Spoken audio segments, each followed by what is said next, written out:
Recentemente viralizou nas redes sociais uma suposta foto muito curiosa do Papa Francisco vestindo um casaco muito fashion.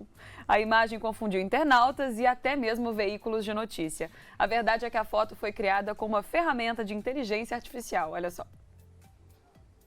Quando pensamos no Papa Francisco, imediatamente pensamos em uma figura simples e humilde que inspira milhares de cristãos ao redor do mundo. Mas nos últimos dias viralizou nas redes sociais uma foto que mostra o Papa em uma versão diferente e um pouco mais fashion, usando uma jaqueta puffer. A imagem chegou a gerar indignação de fiéis e dividiu a opinião em um primeiro momento, quando as pessoas ainda não sabiam que a foto, na verdade, não passa de uma simulação de algoritmos, ou seja, feita por uma ferramenta de inteligência artificial. O responsável pela foto fake do Papa estiloso é o artista de 30 anos Pablo Xavier. Nascido em Chicago, Pablo é construtor civil e nas horas vagas cria pinturas e artes de inteligência artificial. Em seu perfil nas redes sociais, ele sempre compartilha suas criações. Com a repercussão do caso, novas imagens do Papa criadas por outros internautas que também utilizaram ferramentas de inteligência artificial começaram a circular na internet. E isso intensificou a discussão de como é preciso ter o cuidado redobrado com o que é compartilhado e noticiado no mundo virtual. Outra história que ganhou destaque essa semana foi a suposta prisão de Donald Trump em Nova York, que teria sido um pouco caótica. Mas, na verdade, todas as cenas foram criadas com inteligência artificial e contam praticamente uma história, com cliques do ex-presidente americano fugindo da polícia, chorando no tribunal e até mesmo atrás das grades. E com os avanços das inteligências artificiais, muito se tem discutido sobre os limites da tecnologia. Quais os impactos a curto e longo prazo desses avanços? As máquinas vão substituir o homem? Quais os benefícios reais para a nossa sociedade? Sobre isso, a gente conversa agora com Guilherme Honório, empreendedor tecnológico. Então, bom dia, Guilherme. Seja muito bem-vindo ao Manhã Diversa. Muito obrigado pelo convite. É um prazer estar aqui com vocês. Então, recentemente você teve presente em um evento realizado em Austin, no Texas, né? Conta um pouco pra gente sobre esse evento e como que foi a experiência de estar lá. Foi super legal. Foi minha primeira vez no evento, né? Ele se chama SXSW. É um evento que acontece desde 1987. Então, assim, ele vem se transformando. E o mais engraçado é que ele é um evento focado em inovação. Logo, ele começou com música e arte em 1987 e veio se transformando. Hoje ele tem 3 principais temas, né? Educação, inovação e continua com o Festival de Música. Então, é um evento que acontece na cidade de Austin. A cidade se transforma para receber esse evento, então é bem diferente a forma como ele é criado. Então, você imagina que o evento acontece realmente no centro da cidade.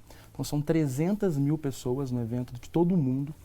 E as palestras lá são palestras mais profundas, então são mais ou menos assim 100 a 115 temas simultâneos acontecendo em 19 dias de evento.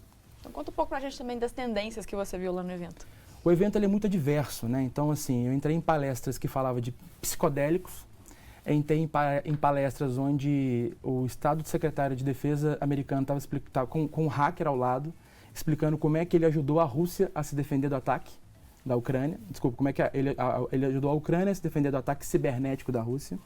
Entrei em eventos de secretária de Estado, no qual ela estava contando como é que é a cultura do americano para poder, o estatal, né, que é o que a gente tem aqui no Brasil. Então, o legal desse evento é que você não foca apenas só em inovação.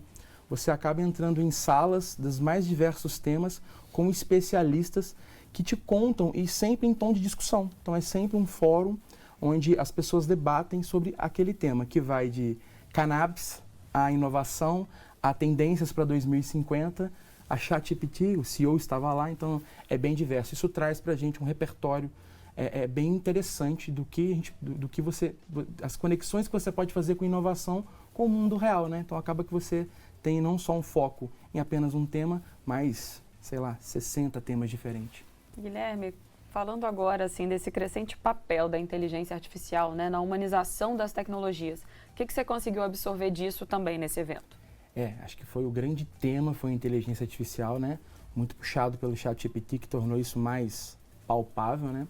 Mas o que está claro para mim é a Amy, né? A Amy Webb, todos os anos ela solta o relatório dela de tendências para os próximos 50 anos. É bem legal esse relatório.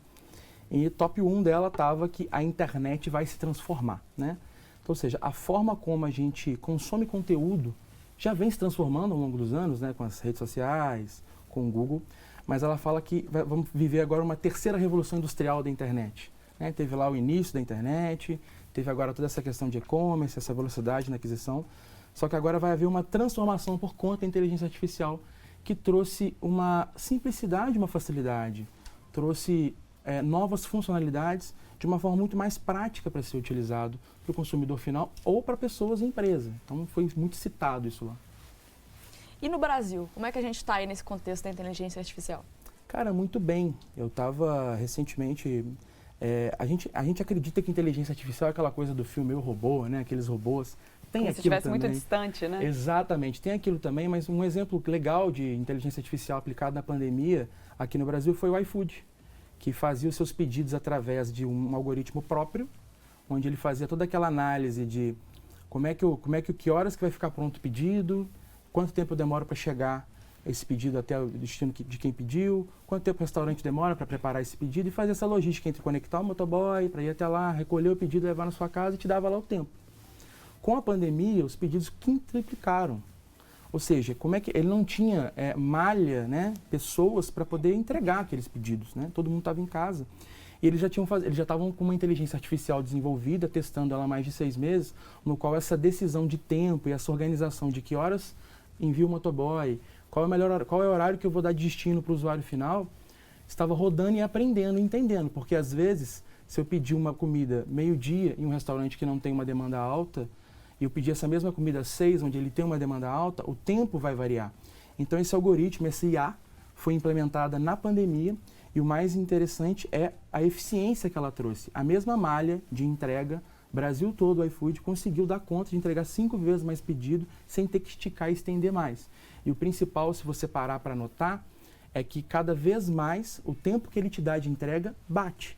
Antigamente você tinha um delay de um tempo de 10 minutos a 20 minutos, né, tanto para chegar antes ou chegar depois. Hoje você observa que isso é quase que 5 minutos, 6 minutos. Então, isso é um exemplo de inteligência artificial aplicada, um contexto de vida, que é fazer um pedido via iFood. E uma coisa que a gente tem visto também, assim, cada vez mais, são recursos para conseguir desenvolver de um jeito ainda mais prático a relação entre a empresa e o público, né, e o cliente. Então, assim, várias ferramentas de comunicação para facilitar essa interação. Falando do perfil do consumidor, Guilherme, assim, naquela linha ali de Philip Kotler, né? Você acredita que hoje o público, ele realmente é muito mais exigente e ele quer cada vez mais ter um papel atuante, seja de um determinado serviço, produto, dizer se gostou, se não gostou e o que precisa ser feito para melhorar e aperfeiçoar? Exatamente, acho que é aí que está um pouco do trabalho do Google, né, em inteligência artificial.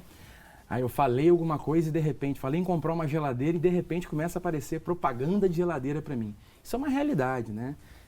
Basicamente hoje, acho que o público, quanto mais a gente entrega comodidade e facilidade, mais eles querem receber. Então, logo você inclusive é questionado. Às vezes você falou de geladeira, mas vem um tênis. Poxa, mas eu não quero comprar tênis, quero comprar uma geladeira. Então, o desafio hoje, né, dessas big techs, essas grandes companhias que oferecem inteligência artificial, é estar cada vez mais preciso na demanda que o público quer. Então, se naquele momento ele tem uma demanda de compra, eu quero estar do lado dele, demanda de compra. Se naquele momento ele tem uma demanda, às vezes, de conteúdo, está com uma dúvida, uma dificuldade, uma mãe que quer saber um pouco mais, eu quero estar entregando para essa mãe um conteúdo mais rico e, principalmente, cada vez mais direcionado, no qual ele tem um menor esforço para ter o que ele quer, seja comprar, seja consumir conteúdo, seja tirar uma dúvida e por aí vai. Que é outra grande revolução que o ChatGPT fez, que é essa forma de consumir conteúdo. E a gente também entra aí no assunto do ChatGPT, como você já falou, o ChatGPT, como muita gente conhece, né? Então explica um pouco pra gente do conceito, para quem nunca ouviu falar, o que é o ChatGPT, o que é esse modelo de linguagem? Legal, vamos lá. Acho que ChatGPT é um dos módulos, né, de uma empresa chamada OpenAI, que foi fundada em 2015, tá? O nome propriamente já diz, que é chat, ou seja, ele foi um módulo desenvolvido para criar conversas naturais, conversas normais entre usuário e pessoas. Além disso, o que foi feito? Porque uma conversação normal, já se tem vários exemplos aí, né? O tal do chatbot, todo mundo usa. Só que o grande diferencial que ele traz é o conhecimento que ele tem, a base de acesso. Então, se eu perguntar coisas mais diversas, desde culinária a estou em Paris e quero saber qual é o melhor roteiro. Ele vai te responder. Então, imagina que ele é um grande Google em um formato de conversação simples. Então, é uma API da OpenAI que foi feita para gerar essas conversas da forma mais simplificada possível, utilizando um grande banco de informações. Vamos pensar assim. E, Guilherme, você acabou de falar dos chatbots, né? E eles têm ganhado realmente cada vez mais destaque e repercussão na mídia graças ao ChatGPT. Essa inteligência artificial capaz de responder qualquer pergunta e produzir até mesmo artigos científicos. Vamos conhecer um pouquinho melhor essa tecnologia.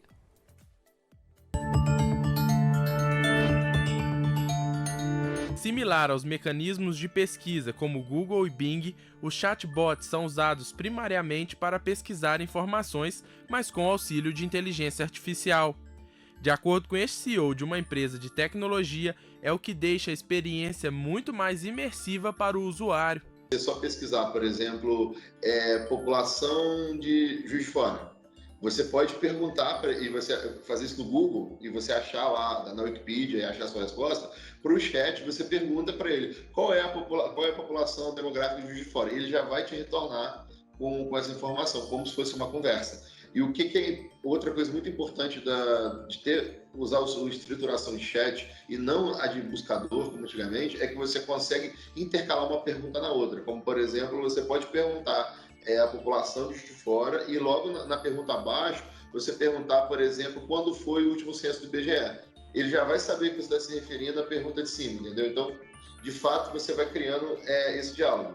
Dentre tantas inteligências artificiais, o ChatGPT se destacou pela praticidade de uso.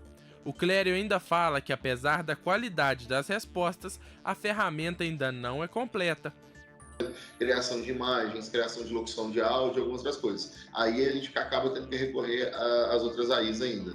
Mas eu acredito que nas próximas atualizações você já vai começar a ter um pouco de acesso a isso. E uma informação muito importante, aquele buscador Bing que é da Microsoft, se você botar bing.com/new e você aplicar, você passa a integrar o próprio ChatGPT via Bing nas suas perguntas. Então você consegue usar o buscador também em forma de chat. O ChatGPT pertence a um consórcio de empresas e pesquisadores, dentre eles o bilionário Elon Musk e a gigante Microsoft. Mas, de qualquer forma, é um grupo de pesquisadores que fomentam essa inteligência. E isso é um dos pontos interessantes, é a forma que ela foi desenvolvida, né? É uma inteligência que foi desenvolvida sem ter um viés voltado, por exemplo, tipo, o Instagram ele é voltado para publicidade. O Google já é mais voltado para poder também vender head marketing. Ele não, ele foi criado de fato para a gente poder plugar essa inteligência em outras coisas. Hoje em dia já é discutido sobre o futuro dessas ferramentas de inteligência artificial no dia a dia, principalmente no ramo escolar e profissional. Mas para o Clério, a sociedade ainda vai se adaptar a longo prazo a essa nova tecnologia. Os nossos empregos eles vão ser talvez um pouco moldados para a gente poder utilizar isso aí na nossa operação. Imagina só, você tem que fazer uma pauta inteira sobre inteligência artificial. Há uns 20 anos atrás, você teria que ir numa biblioteca e ler um montão de livro. Há 5 anos atrás, você vai no Google e pesquisa. E provavelmente você deve ter aberto o chat aí e jogado alguma coisa ou outra para a gente estar trocando essa ideia. E esse é o facilitador, esse é o grande acelerador. Brigar com a tecnologia, historicamente falando, é sempre uma burrice absurda, né? A gente não tem que brigar com ela, a gente tem que tentar usar ela da melhor forma possível e principalmente instruir, né, quem está utilizando para utilizar de uma forma como mais coerente.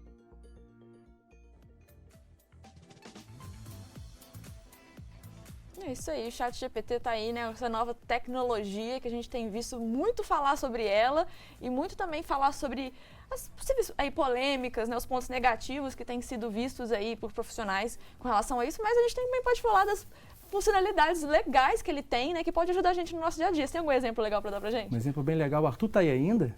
Chefe Arthur Veloso, tá preparado aí fazendo a nossa receita? Claro que ele tá. Sempre pronto. Arthur, Opa, tô aqui. me conta como é que você prepara as suas receitas, como é que você organiza, o que você vai fazer essas receitas? Muita pesquisa, né, Guilherme? A gente vai atrás, conhece, come, assiste vídeo, lê sobre, procura na internet e vai trazendo para cá os novos conhecimentos, né? Vou te dar uma dica. Aquele dia que você chegar aqui no estúdio e ficar sem ideias, você vai utilizar o ChatGPT para te ajudar. Você vai abrir sua geladeira vai colocar todos os itens que você tem, cebola, óleo, enfim, o que você tiver disponível naquele dia, ele vai te dar 10 opções prontas de receita para você com o modo de preparo. Muito bom, gostei. Isso é um pouquinho da utilização, como você estava falando. Acho que tem utilizações que podem ser feitas, né, muito pro lado, um lado ruim, né, e tem utilizações que são feitas pro lado bom, para ajudar a gente no dia a dia, e que é o grande objetivo do ChatGPT. Ainda mais a gente aqui, né, Arthur, na dinâmica do ao vivo, que a gente sabe que realmente é algo que toma tempo, então enquanto estiver fazendo uma coisa, consegue ter o recurso ali para te facilitar com em outra. certeza. Adorei a dica, vou usar, viu? Fica a dica. Obrigada. Depois você Viu, conta pra Arthur? gente, Arthur, quais Valeu. foram as receitas que apareceram pra você. Pode deixar. E a gente fica muito nisso, né? De ver esses lados que podem ser ruins, negativos, né? De algo, uma certa acomodação, de às vezes as pessoas escreverem textos acadêmicos usando um chat, mas é bom a gente também falar sobre esses lados positivos, que são essas coisas essas praticidades, né? Que ele traz e o equilíbrio que a gente tem que ter para utilizar a ferramenta, Até né? porque, Mari, eu acho que isso vai muito realmente, Guilherme, do perfil, né, da pessoa. Exatamente. Então, se não fosse a máquina, seria contratando uma outra pessoa para fazer um trabalho. Exatamente. Então, esse senso crítico cabe Exato. muito à própria pessoa, né? De falar, não, eu quero escrever, eu quero me estimular e eu quero me aperfeiçoar. Eu acho que aí está o grande desafio entre IA e humano, porque assim, a IA nunca vai ser um humano, no fim, ela é uma tecnologia. E a atividade, tanto o ChatGPT quanto o OpenAI, eles não criam isso para ser utilizado de uma forma ruim. Muito pelo contrário, ele quer evoluir e apoiar nas decisões estratégicas. Então, tem pessoas que utilizam, por exemplo, o legal do ChatGPT. Se você estiver em Londres, por exemplo, fala assim, olha, eu queria conhecer os melhores restaurantes de Londres, mas o metrô que eu tenho, mas teria que ser perto desses metrôs. Ele consegue, de uma forma muito rápida, cruzar essa informação e te trazer isso para que você possa estar organizado entre distância, local.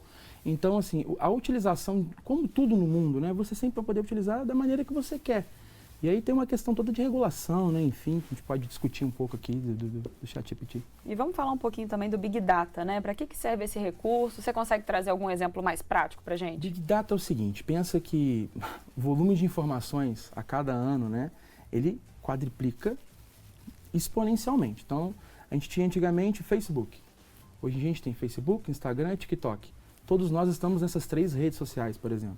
Além disso, a gente tem nosso blog local, nós temos nosso LinkedIn, nós temos nossas postagens que nós fazemos via site. Então, todo esse volume de informação, ele ficou cada vez mais difícil de ser tratado e lidado com ele. Então, foi criada a tecnologia de Big Data, que é justamente para receber big informações dos mais diversos pontos de contato, seja de um órgão público, seja de uma rede social, seja de um input meu pessoal a uma base, e normatizar isso, ou seja, organizar esses dados. De que maneira eu vou organizar esses dados para que eles possam ser utilizados? Então, como isso ficava descentralizado, então era difícil eu ter uma informação única. Isso tem um pouquinho de conexão daquilo que nós estávamos falando de uma entrega mais perfeita, mais rica. Então, hoje, por exemplo, o grande diferencial, talvez, do ChatGPT é na linguagem neural de comunicação, como é que eu converso com essas pessoas de uma forma simples, mas também o Big Data que ele consulta, que é a fonte de informações relevantes que ele tem para poder te dar a melhor informação possível. Vamos falar um pouquinho agora então do metaverso. O que você pode contar para a gente desse mundo virtual? E eu queria saber assim, se você achou que ia pegar tão rápido. Então, eu estava um pouco cético quanto ao metaverso, né? Porque eu imaginei que ele ia ser mais rápido. E eu percebi realmente um freio nesse processo. O metaverso foi anunciado na F8 do Facebook há 2 anos atrás. Eu imaginei que a adoção seria um pouco mais rápida, mas eu acho que esses 2 anos serviram para realmente entender como é que vai ser essa entrada desse mundo virtual e mundo digital. Eu acho que a gente tem que entender realmente o que é o metaverso, né, e como é que ele se aplica no nosso dia a dia. Os nossos filhos já estão no metaverso. Quando a gente joga lá aqueles jogos Fortnite, aqueles jogos virtuais onde eu me comunico com pessoas, não dessa forma que nós estamos aqui presencialmente, né, mas de forma digital, isso já é um metaverso. O que o Facebook está fazendo é transformando um pouco mais essa experiência e indo além disso, que é trazer uma realidade, né? Ele criou um óculos, onde você sai do mundo, seu 3D aqui, e vai para o mundo inserido real. Então, você sai da sua casa. E o legal é que no SXSW, o Facebook levou uma feira só de realidade aumentada.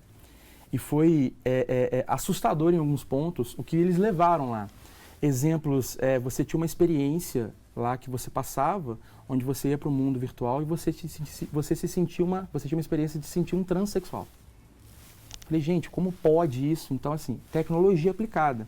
Da Ela mesma mudava maneira, a sensação, então, a maneira com a de você sensação, perceber você colocava o óculos de realidade aumentada do Meta, entrava num ambiente e a pessoa explicou que você sentia a sensação de um transe. Falei, gente, como assim? Enfim. Outro muito legal é que você, por exemplo, você poderia sentir uma sensação de como uma criança autista se sente, que era uma outra experiência que você podia fazer lá. Essas duas eu não consegui fazer. Eu consegui fazer a da Ucrânia. Eu fiz uma experiência que foi viver na Ucrânia antes da guerra e pós-guerra. Gente, eu chorei na experiência. Então, assim, realmente você mexe. Então, tinha experiência de um show no metaverso, tinha experiência de sono, um sono melhor. Então, a aplicação disso, eu fiquei um pouco assustado, como eu disse, é infinita.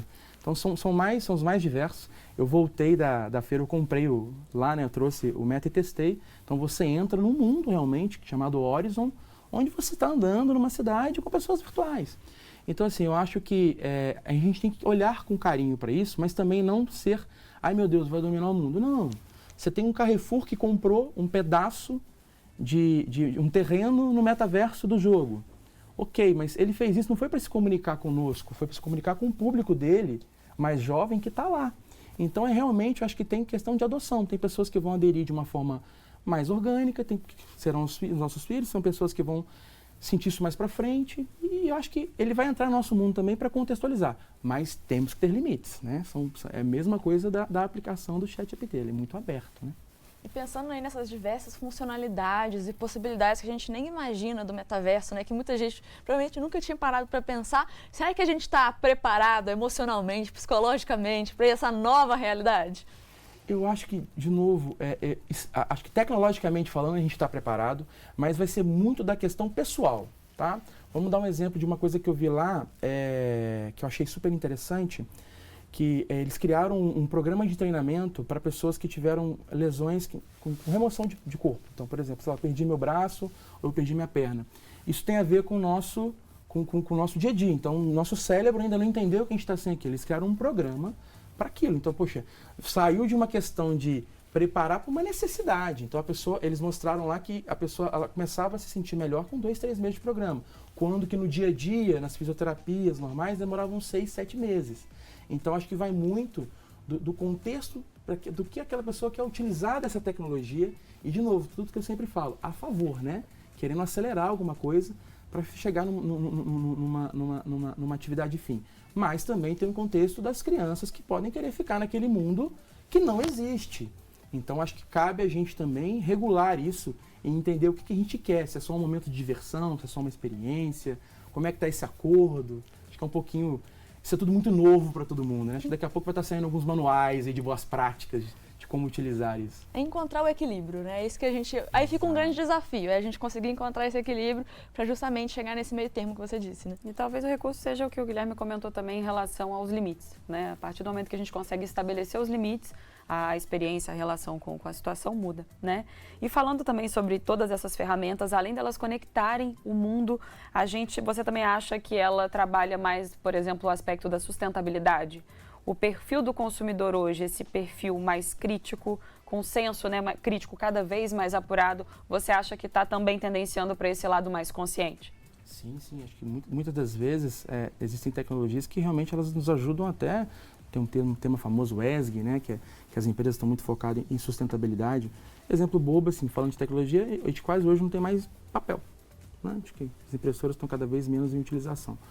E tecnologias como essa podem servir, por exemplo, para diminuir o deslocamento em uma cidade. Ou seja, se eu diminuo o deslocamento, eu diminuo o CO2 em gasto com carbono e por aí vai. Podem servir para aproximar pessoas, né? De alguma maneira parece que é distante, mas às vezes são pessoas, até na Smart NX mesmo, hoje 30% do nosso time está no Brasil.